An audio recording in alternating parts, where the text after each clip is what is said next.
Hello বন্ধুরা, কেমন আছো সবাই? আশা করি সবাই ভালো আছো।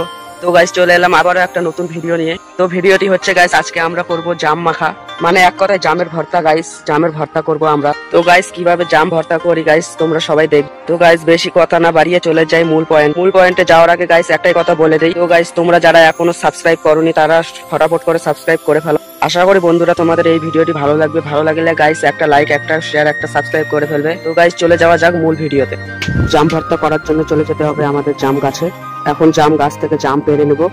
তোমরা দেখতে পাচ্ছ গাইস, জাম গাছে কত জাম ধরে আছে, অনেক পাকা পাকা জাম, দেখে দারুণ লাগছে গাইস। সর্বশেষে আমাদের জাম পাড়া কমপ্লিট। এখন চলে যাও বাইরে। প্রথম বন্ধুরা আমাদের একটা মশলা রেডি করে নিতে হবে। তো বন্ধুরা, মশলা বানাতে তিনটি উপকরণ লাগবে। তো তিনটি উপকরণ হচ্ছে সামান্য কটি জিরা, তারপরে ধনে, তারপরে হচ্ছে শুকনো লঙ্কা। এগুলো গাইস ভেজে তারপরে গুঁড়ো করে নিতে হবে, তাহলে আমাদের মশলা রেডি। তো বন্ধুরা, তাহলে চলো ফটাফট করে ভেজে রেডি করে নেওয়া যাক মশলাটা। তো বন্ধুরা, আমি অফ ক্যামেরাতে মশলা ভেজে গুঁড়ো করে রেডি করে নিয়েছি। সর্বপ্রথম জামগুলো একটি পাত্রে ঢেলে ভালোভাবে ধুয়ে পরিষ্কার করে নিতে হবে। একদম কচলে কচলে ভালোভাবে পরিষ্কার করে ধুয়ে নেব।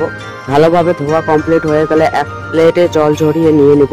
জামের কালারগুলো দেখতে খুবই ভালো লাগছে এবং জামগুলো ছিল খুবই ফ্রেশ এবং টাটকা, রসালো পাকা জাম। প্লেটে জামগুলো তোলা কমপ্লিট হয়ে গেলে ভালোভাবে হাত দিয়ে মিক্স করে নেব। আলতো হাতে একটু চটকে চটকে নেব। জামগুলো মিক্স করতে গাইস খুবই ভালো লাগছিল। এই প্রথমবার গাইস আমি জামের ভর্তা তৈরি করছি, তাও আবার নিজের হাতে। আমি খুবই এক্সাইটেড, কারণ জানি না গাইস ভর্তাটা খেতে কি রকম মজা হবে গাইস। যেরকম ভর্তা বানাতে মজা লাগছিল গাইস, সেরকম আবার ভয়ও লাগছিল।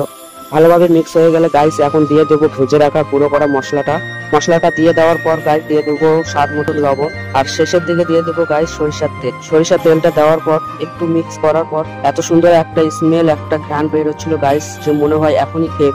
জামগুলো মাখাতে মাখাতে গাইস আমার তো জিভে জল চলে আসছে। ফাইনালি আমাদের ভর্তা তৈরি করা হয়ে গেছে। এখন খেয়ে টেস্ট করবো গাইস। সর্বপ্রথম একটু ভর্তা মুখে দিতে গাইস আমি তো পুরো অবাক হয়ে গেছি, এত সুন্দর ভর্তা, তাও আবার আমার নিজের হাত দিয়ে তৈরি করা ভর্তা। খেতে দারুণ মজা লাগছে। ভর্তাটা একদম স্পাইসি হয়েছে গাইস, যেমন খেতে টেস্ট হয়েছে গাইস তেমনই ঘ্রাণ, এত সুন্দর স্মেল গাইস, মন পাগল করা ঘ্রাণ। গরমের মধ্যে এরকম ভর্তা পেলে গাইস সবাইকে ভালো লাগবে।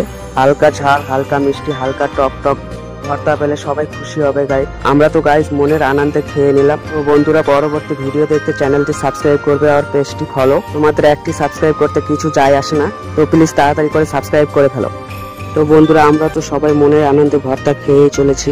তো গাইস, তোমাদের অবশ্যই ভিডিওটি ভালো লেগেছে। ভালো লাগলে গাইস একটা লাইক, শেয়ার, সাবস্ক্রাইব করে ফেলবে। তো ফাইনালি আমাদের খাওয়া দাওয়া কমপ্লিট। আর গাইস, কে কোথা থেকে দেখছো কমেন্ট করতে ভুলবে না। আজকে এখান থেকে দেখা হবে কোনো নতুন ভিডিওতে। তো so guys, tata, bye bye.